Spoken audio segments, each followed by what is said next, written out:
Hello everyone. आज का topic है फाइलम पोरीफेरा। पोरीफेरा का शाब्दिक अर्थ होता है porous structure. R E Grant ने सबसे पहले इनकी एनिमल नेचर को पहचान करके इन्हें एनिमल किंगडम में वर्गीकृत किया था। यह बहुकोशिकीय जीव है जिनमें कोशिकीय स्तर का शारीरिक संगठन पाया जाता है। इनमें टिश्यूज और ऑर्गन का पूर्णतः अभाव होता है। सभी के सभी जलीय हैं। एक कुल स्पॉन्जिलिटी जो कि अलवणीय जल में पाया जाता है। रिमेनिंग सभी समुद्री या लवणीय जल में पाए जाते हैं। इनमें सममिति या तो अरीय होती है या यह एसिमेट्रिकल होते हैं।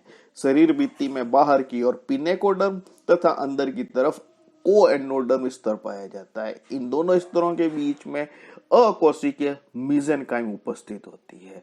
इनमें यूनिक नाल तंत्र पाया जाता है। नाल तंत्र के द्वारा ही श्वसन, उत्सर्जन, पोषण से संबंधित कार्य संपन्न होते हैं। जल प्रवाह के लिए बहुत से ऑस्टिया उपस्थित होते हैं। ऑस्टिया नाल तंत्र में खुलते हैं और नाल तंत्र की कॉमन ओपनिंग ओस्कुलम द्वारा होती है जो कि ऊपर की तरफ उपस्थित होता है। इनमें कंकाल कैल्शियम या सिलिका या कैल्शियम और सिलिका से निर्मित स्पॉन्ज इन तंतुओं से निर्मित हो सकता है। सभी स्पॉन्ज हर्मेफ्रोडाइट होते हैं किंतु इनमें क्रॉस फर्टिलाइजेशन पाया जाता है। अलैंगिक जनन इनमें जेम्यूल फॉर्मेशन के द्वारा होता है। सेक्सुअल रिप्रोडक्शन इनमें गैमेटोगेमी द्वारा संपन्न होता है। इनमें रीजनरेशन की अपार क्षमता पाई जाती है। इनमें वर्गीकरण का एक आधार कॉम्प्लेक्सिटी ऑफ नाल या कैनाल सिस्टम भी है। वह एस्कॉन, साइकोन, ल्यूकॉन या कॉम्प्लेक्स प्रकार का होता है। पोरीफेरा में निषेचन आंतरिक होता है और क्लीवेज या विदलन होलोब्लास्टिक होता है। डेवलपमेंट इनडायरेक्ट प्रकार का जिसमें एम्फीब्लास्टुला या पेरेन्काइमूला फ्लैजिलेटेड लार्वा अवस्था उपस्थित होती है। वर्गीकरण की जब हम बात करते हैं तो इस संघ की लगभग 5000 जातियां अभी तक ज्ञात की जा चुकी है, जिनमें वर्गीकरण का प्रमुख आधार कंकाल और नाल सिस्टम की जटिलता है। पहला क्लास या वर्ग है कैलकेरिया। कैलकेरिया के जीवों में कंकाल कैल्शियम कार्बोनेट से निर्मित होता है और कंटिकाएं सामान्यतः मोनोएक्सोन या ट्राईएक्सोन या टेट्राएक्सोन उपस्थित होती है। इनमें नाल सिस्टम उपस्थित होता है और ये सामान्यतः फूलदान आकार के होते हैं। नाल तंत्र एस्केनॉइड या साइकेनॉइड या ल्यूकेनॉइड प्रकार का हो सकता है। कैलकेरिया का पहला गण है होमोसिला। इस गण के जीवों में एस्केनॉइड प्रकार का नाल तंत्र पाया जाता है। साथ ही इनमें अर्रेरिया सममिति पाई जाती है। इनमें स्पॉन्जोसील में कोएनोसाइट का पूरा स्तर पाया जाता है। होमोसिला को रिप्रेजेंट करने वाले जीव हैं ल्यूकोसोलिनिया और क्लेथ्राइना।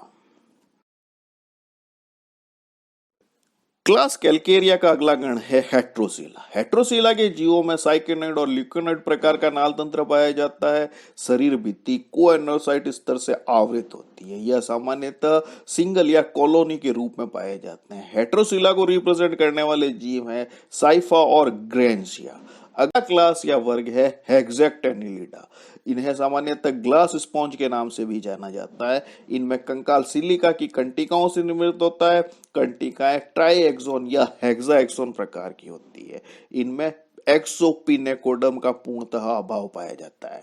हेक्सेक्टेनिलिडा को दो गणों में वर्गीकृत किया गया है। क्लास हेक्सेक्टेनिलिडा का पहला ऑर्डर या गण है हेक्सास्टेरोफेरा। हेक्सास्टेरोफेरा के जीवों में कंटिका हेक्साएक्सोन प्रकार की होती है। फ्लैजिला कक्ष अरीय रूप में व्यवस्थित होता है। रिप्रेजेंट करने वाला है यूप्लेक्टेला जिसका निकनेम वीनस की पुष्प मंजूषा और फेरनेरा। अगला गण है एम्फीडिस्कोफोरा। इनमें स्पिक्यूल्स एम्फीडिस्कस प्रकार की होती है।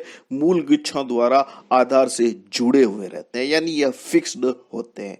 एम्फीडिस्कोफोरा को रिप्रेजेंट करने वाला जीव है हाइलोनेमा या ग्लास रोप स्पंज और फेरोनेमा। पोरीफेरा संघ की थर्ड क्लास है डेमोस्पोंजिया। यह कॉलोनी या सिंगल रूप में उपस्थित हो सकता है। इनमें कंकाल सिलिका कंटिकाओं या स्पॉन्जिन तंतुओं से निर्मित हो सकता है। इनमें कंटिकाएं कभी भी ट्राईएक्सोन प्रकार की नहीं होती है। सामान्यतः कंटिकाएं या स्पिक्यूल मोनोएक्सोन या टेट्राएक्सोन प्रकार के हो सकती है। इनमें नाल तंत्र सामान्यतः ल्यूकेनॉइड प्रकार का होता है। डेमोस्पोंजिया का एक कुल स्पॉन्जिलिडी को छोड़ करके सभी के सभी यह समुद्री जल में पाए जाने वाले जीव है। क्लास डेमोस्पोंजियाई के 3 उपवर्ग है। पहला है टेट्राएक्टिनेलिडा। टेट्राएक्टिनेलिडा में कंटिकाएं टेट्राएक्सोन प्रकार की होती है और सिलिकेट से निर्मित होती है। रिप्रेजेंट करने वाला गण है मिक्सोस्पोंजिडा। मिक्सोस्पोंजिडा में स्पीक्यूल्स का सामान्यतः अभाव पाया जाता है। रिप्रेजेंट करने वाले जीव है ऑस्करेला और हेलिसेरका। डेमोस्पोंजियाई का अगला ऑर्डर है कार्नोसा। इनमें एक ही प्रकार की टेट्रारेडिएट कंटिकाएं उपस्थित होती है। रिप्रेजेंट करने वाला जीव है प्लैंकाइना और चौंड्रिला। अगला ऑर्डर है कोरिस्टीडिया। कोरिस्टीडिया में 2 प्रकार की कंटिकाएं लंबी और छोटी उपस्थित होती है। रिप्रेजेंट करने वाले जीव है थीनिया और जियोडिया। अगला ऑर्डर है हेड्रोमेराइना। हेड्रोमेराइना के जीवों में छोटी कंटिकाएं पूर्णतः अनुपस्थित होती है, केवल बड़ी कंटिकाएं ही पाई जाती है। रिप्रेजेंट करने वाला जीव है क्लियोना। अगला ऑर्डर है हेप्लोस्क्लेराइना। हेप्लोस्क्लेराइना के जीवों में लघु कंटिकाएं प्राय अनुपस्थित होती है और बड़ी कंटिकाएं बाइरेडिएट फॉर्म में उपस्थित होती है। रिप्रेजेंट करने वाले जीव है चेलाइना और Spongilla.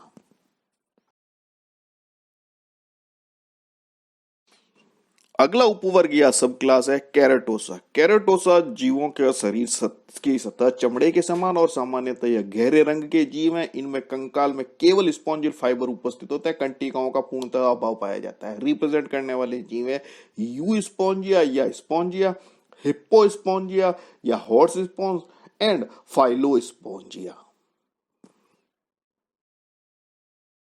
Next topic non chordata से संबंधित होगा। Thank you for watching video.